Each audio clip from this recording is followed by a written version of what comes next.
आगामी विधानसभा सामान्य निर्वाचन 2022 में आप अनुलग्नक 11 यानी कि प्रारूप 17 का, जिसे प्रारूप 17C भी कहते हैं, रिकॉर्ड किए गए मतों का लेखा यानी कि मतपत्र लेखा कैसे बनाएंगे के बारे में डिटेल में इस वीडियो में जानेंगे।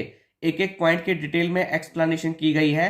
आप बहुत आसानी से हर एक बिंदु को समझ जाएंगे। जैसा कि आपको स्क्रीन पर दिख रहा होगा, यह है अनुलग्नक 11 जिसे प्रारूप 17 का या प्रारूप 17C भी कहते हैं, रिकॉर्ड किए गए मतों का लेखा यानी कि मतपत्र लेखा। तो आइए समझ लेते हैं कि इस प्रारूप को आप कैसे भरेंगे। इसमें सबसे पहले लिखा है कि निर्वाचन क्षेत्र। देखिए, ये विधानसभा चुनाव है, तो जिस विधानसभा क्षेत्र और संख्या के लिए आप चुनाव करवा रहे हैं उसका नाम और नंबर आपको यहाँ पर लिखना होगा। उदाहरण के तौर पर हमने लिख दिया 385 अजगरा। इसके बाद देखिए, न तो ये लोकसभा चुनाव है इसलिए आप इसको काट देंगे, राज्य को भी काट देना है, और यहाँ पर लिखा है कि संघ राज्य क्षेत्र की विधानसभा, यानी कि आप विधानसभा के लिए चुनाव करवा रहे हैं तो इसे आप टिक कर दीजिए।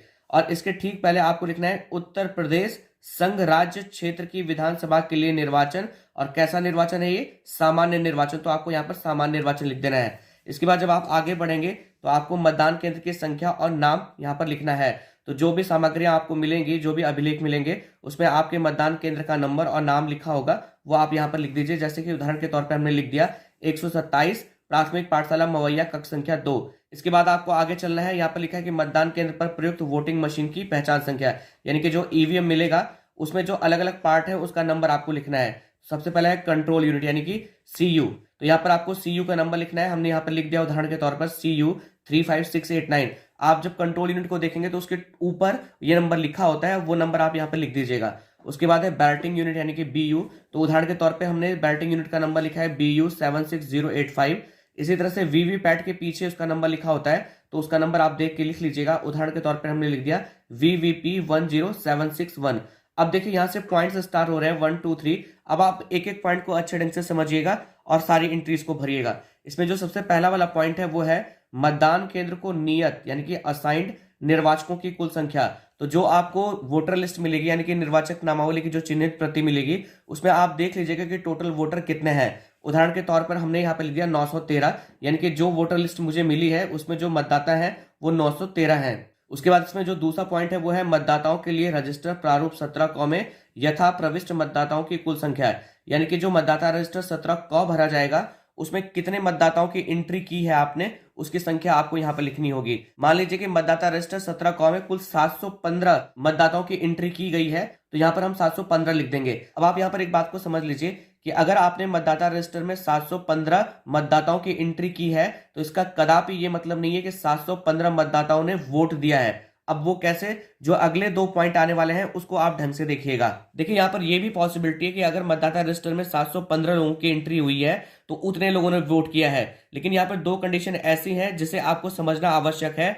अगर वो कंडीशन अराइज होंगी यानी कि वो कंडीशन अप्लाई होंगी तो जरूरी नहीं है कि मतदाता रजिस्टर में अगर 715 लोगों की सूचनाएं भरी गई हैं तो 715 लोगों ने मतदान किया है। चलिए अगला पॉइंट देखते हैं। देखिए, इसमें तीसरा पॉइंट है नियम 49(9). इसको नियम नंबर 49O भी कहा जाता है कि अधीन मत रिकॉर्ड नहीं करने का विनिश्चय करने वाले मतदाताओं की संख्या। इसका मतलब ये हुआ कि यदि कोई मतदाता मतदाता रजिस्टर पर अपनी एंट्री और हस्ताक्षर या अंगूठे के निशान लेता है और उसके बाद कहे कि मुझे वोट नहीं देना है, कि माना कोई मतदाता आया, वो प्रथम मतदान अधिकारी, द्वितीय मतदान अधिकारी और तृतीय मतदान अधिकारी से होता हुआ उसने सारी एंट्रियां करवा ली, उसने मतदाता रजिस्टर पर हस्ताक्षर या अंगूठे के निशान लगवा लिए, अपने हाथ की उंगली में अमिट स्याही लगवा ली और उसके बाद वो मना कर देता है कि मुझे वोट नहीं देना है, तो अगर ऐसे मतदाता है तो उनकी संख्या आपको इसके आगे लिखनी होगी। मान लीजिए कि जहां पर मैं मतदान करवा रहा हूं वहां पर ऐसे दो मतदाता हैं, तो हमने उनकी संख्या यहाँ पे लिख दी 02। अब इसके बाद जो अगला पॉइंट है, चौथा पॉइंट, वो देखिए आप, नियम 49(ड), यानी कि इसको इंग्लिश में 49M रूल भी कहते हैं, के अधीन मतदान के लिए अनुज्ञात नहीं किए गए मतदाताओं की संख्या। अब इसका मतलब ये हुआ कि यदि कोई व्यक्ति मतदान प्रक्रिया का उल्लंघन करता है, समझाने पर नहीं समझता है और उसने मतदाता रजिस्टर वगैरह सब जगह अपनी एंट्री करवा ली है, तो पीठासीन अधिकारी उसे मतदान से रोकता है। यानी कि ऐसा मतदाता जो मतदान में विघ्न उत्पन्न करता है तो पीठासीन अधिकारी उसे मतदान से रोक भी सकता है। तो मान लीजिए कि ऐसे मतदाताओं की संख्या 1 है। देखिए, हम आपको हर एक कंडीशन को एक्सप्लेन कर रहे हैं तो उनके कॉरस्पॉन्डिंग उनकी संख्या दिखाकर आपको स्पष्ट कराना चाहेंगे। अब देखिए, इन दोनों पॉइंट से, तीसरे और चौथे पॉइंट से स्पष्ट हो गया होगा कि अगर मतदाता रजिस्टर 17 क में 715 लोगों ने एंट्री करवाई है, तो इसका मतलब ये नहीं हुआ कि 715 लोगों ने मतदान भी किया है। आपने यहां पर देखा होगा कि 2 मतदाताओं ने एंट्री कराने के बाद मना कर दिया और एक मतदाता का मतदाता रजिस्टर 17 में एंट्री हुआ था, लेकिन उसने मतदान प्रक्रिया में विघ्न उत्पन्न किया, तो उसे मतदान करने से मना कर दिया गया। तो आप देख रहे होंगे कि 2 और 1 3 यानी कि 3 लोगों ने मतदाता रजिस्टर में अपना एंट्री करवाया, लेकिन उन्होंने मतदान नहीं किया। इसीलिए मैंने आपसे शुरू में कहा था कि मतदाता रजिस्टर में जितनी भी एंट्री हुई है उसका यह मतलब नहीं है कि उतने लोगों ने मतदान किया है। हो भी सकता है और नहीं भी हो सकता है। हो कब सकता है कि अगर ये संख्या भी 0 रही होती और ये संख्या भी 0 रही होती, तब इसका मतलब ये होता कि 715 लोगों ने मतदान किया है। अब आइए अगले पॉइंट को समझते हैं। इस पॉइंट को आप ढंग से समझिएगा कि नियम 49 ड क घ, देखिए इंग्लिश में इसे रूल नंबर 49 MAD कहते हैं, के अधीन रिकॉर्ड किए गए परीक्षण मतों को घटाए जाने की आवश्यकता होगी। अब देखिए इसका मतलब क्या हुआ कि अगर कोई मतदाता वोट देने के बाद आकर कहता है मैंने जब वोट दिया तो मैंने वोट X को दिया था, लेकिन वीवीपैट में पर्ची Y की दिखाई दी, यानी कि उसने वोट किसी और को दिया और वीवीपैट में जो पर्ची दिखाई देती है वो किसी और की दिखाई दी। उसके बाद अगर वह परीक्षण मत डालने को कहता है तो पहले पीठासीन अधिकारी उसे समझाएगा कि ऐसा नहीं है, पर अगर वह परीक्षण मत के लिए अड़ जाता है तो पीठासीन अधिकारी गलत पाए जाने पर उसे दंड और जुर्माने के बारे में बताएगा, फिर परीक्षण मतों के प्रपत्र को भरेगा। देखिए परीक्षण मत का प्रपत्र होता है, फिर वो उसको भरेगा। उसके बाद पीठासीन अधिकारी, कोई पोलिंग एजेंट और वो जो मतदाता है, वो तीनों लोग वोटिंग कंपार्टमेंट में जाएंगे और वहां जाके वोट देंगे। अगर वो गलत पाया जाता है तो फिर आगे दंड का प्राविधान है। मान लीजिए कि ऐसा कोई मतदाता जिसने परीक्षण मत की जिद की, ऐसे मतदाता की संख्या 1 है, तो इसके बाद आपको क्या करना है, फिर अगले लाइन में आपको ऐसे मतदाता की संख्या लिखनी है 1 और उसके बाद प्रपत्र 17 में मतदाता की क्रम संख्या। देखिए मतदाता ने पहले वोट किया था, मान लीजिए कि उसने 114 नंबर पर वोट किया था, मतदाता रजिस्टर में जो उसका क्रमांक था, जिस नंबर पर उसकी एंट्री हुई थी वो 114 थी, लेकिन वो जब कहता है कि वीवीपैट में पर्ची गलत दिखाई दी, तब वो अगले नंबर पे यानी कि 115 नंबर पर उसकी मतदाता रजिस्टर में 17 क जो रजिस्टर फिर से उसकी एंट्री होगी और उसके बाद वो परीक्षण मत देने जाएगा। तो यहां पर आपको वो जो नया वाला क्रमांक है, जब वो दोबारा मतदान करने के लिए जा रहा है, वो वाला नंबर आपको यहां पर लिखना है। उसके बाद इसी पॉइंट में जो अगला पॉइंट है ख, अभ्यर्थी जिनके लिए परीक्षण मत डाले गए, यानी कि ऐसे कैंडिडेट जिसके लिए परीक्षण मत डाला गया, उसकी डिटेल आपको यहां पर लिखनी है। सबसे पहले आप क्रम संख्या लिखेंगे 1, फिर अभ्यर्थी का नाम, मतलब यहां पर कैंडिडेट का नाम होगा जिसके लिए वोट दिया जा रहा है, उस कैंडिडेट का नाम लिखेंगे। हमने एग्जांपल के तौर पे यहां पर XYZ लिख दिया और मतों की संख्या, यानी कि कितने परीक्षण मत डाले गए उनकी संख्या यहाँ पर 0 1 आप डाल देंगे। अगर 2 डाले गए होंगे तो 2 डालेंगे, अगर 3 डाले गए होंगे तो 3, अन्यथा अगर 1 डाला गया तो आपको यहाँ पर 1 लिखना है। इसके बाद जो अगला पॉइंट है, छठा पॉइंट, इसे भी आप अच्छे ढंग से देखिए। वोटिंग मशीन के अनुसार रिकॉर्ड किए गए मतों की कुल संख्या।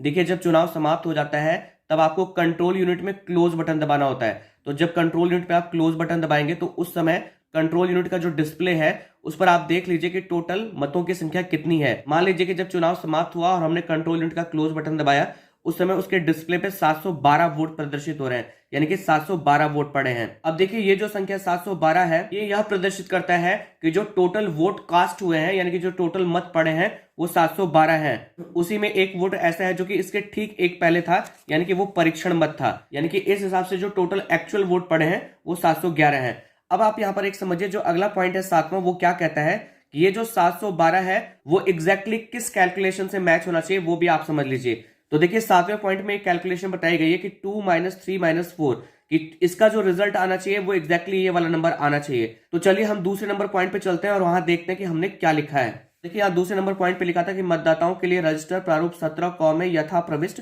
मतदाताओं की कुल संख्या, यानी कि जो मतदाता रजिस्टर 17 क है उसमें कुल कितने मतदाताओं की प्रविष्टि की गई थी, तो वो 715 थे। और तब मैंने आपसे कहा था कि जरूरी नहीं है कि इतने ही मतदाताओं ने वोट दिया हो। तो हमने देख लिया कि दूसरे पॉइंट में हमने टोटल संख्या कितनी लिखी है, 715।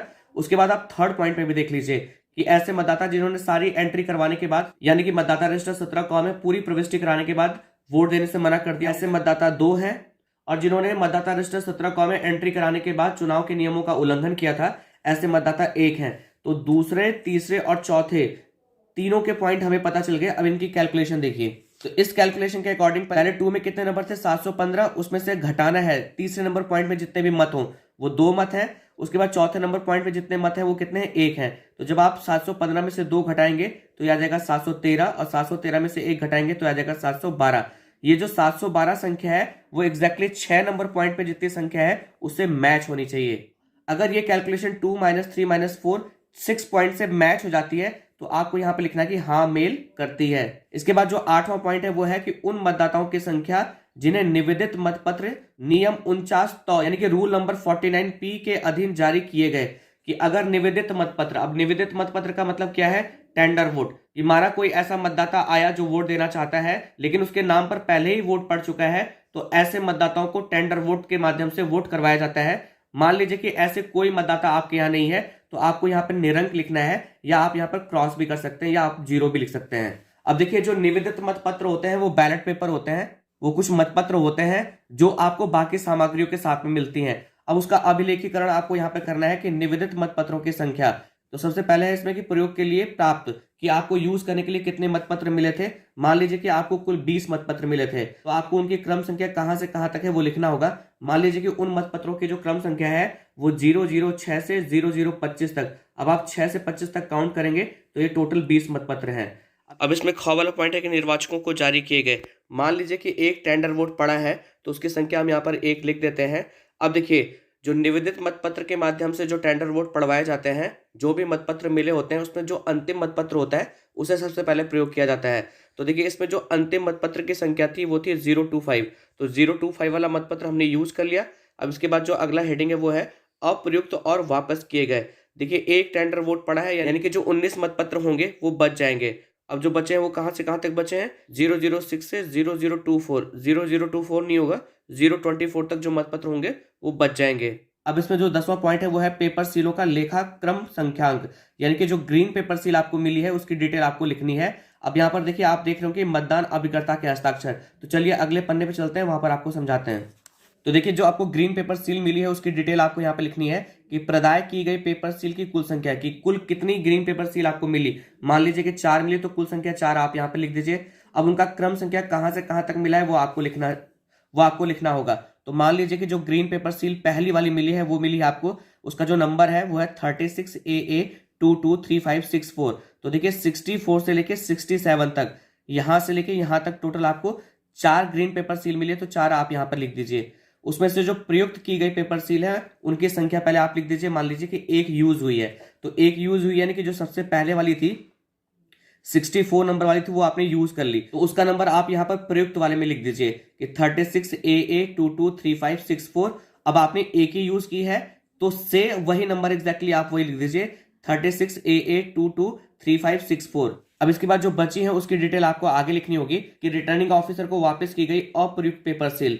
तो देखिए, 3 बच गए तो 3 आपने वापस कर दे। उनका क्रमांक क्या होगा, देखिए 64 वाला यूज हो गया था, तो 65 से 67 तक आपकी बच जाएंगी। तो यहाँ पर लिख दिया हमने 36AA223565 से लेके 67 तक, ये 3 आपकी बच गई। इसके बाद यहाँ पर लिखा है क्षतिग्रस्त पेपर सील यदि कोई हो। तो देखिए, अगर कोई ग्रीन पेपर सील फट गई होगी तो उसकी डिटेल आपको यहाँ पर डालनी है। अगर फट गई होगी तो उसकी संख्या, उसका नंबर आप यहाँ पे डाल दीजिएगा। और अगर ऐसा कुछ नहीं हुआ है तो आप यहाँ पर निरंक, निरंक और निरंक लिख दीजिए। अब देखिए, यहाँ पर आपको 1 2 3 4 5 6 7 पॉइंट दिख रहा होगा। तो यहाँ पर इसके ऊपर जो हेडिंग थी पिछले पन्ने पे हमने आपको दिखाई थी कि मतदान अभिकर्ताओं के हस्ताक्षर। तो जितने भी मतदान अभिकर्ता हैं, ये वाला जो पॉइंट आप जब सब क्लियर कर लेंगे तो उसके बाद उनके हस्ताक्षर करवा लीजिए, पहले वाले का, दूसरे का, तीसरे का, चौथे का, 5वें का, 6वें का। इसके बाद यहाँ पर मतदान की तिथि, मतदान का स्थान और यहाँ पर पीठासीन अधिकारी अपने हस्ताक्षर करेंगे। और सबसे लास्ट में मतदान केंद्र की संख्या यहाँ पर लिख दी जाएगी। तो इस तरह से जो मतपत्र लेखा है इसके टोटल 10 पॉइंट जो होंगे वो मतदान केंद्र पर आप मतदान के समाप्ति पर भरेंगे। इसके बाद मतपत्र लेखा का जो द्वितीय भाग है वो स्टार्ट हो जाता है, वो है मतगणना का परिणाम। तो ये तब भरा जाता है जब मतगणना होती है। ये पन्ने मतपत्र लेखा के साथ में लगे होते हैं, लेकिन इसको आपको भरना नहीं होता, ये मतगणना के समय भरे जाते हैं। तो मैं आशा करता हूं कि इस वीडियो के माध्यम से जो जानकारी आप तक साझा की गई है आपके लिए उपयोगी होगी। अगर आपको ये वीडियो पसंद आए तो आपसे निवेदन है कि वीडियो को लाइक, शेयर, कमेंट जरूर करें। चैनल को सब्सक्राइब करें ताकि विभाग से संबंधित जो और भी इंपॉर्टेंट वीडियो की नोटिफिकेशन है वो प्रॉपरली आपको मिलती रहे। वीडियो देखने के लिए आप सभी लोगों का बहुत बहुत धन्यवाद।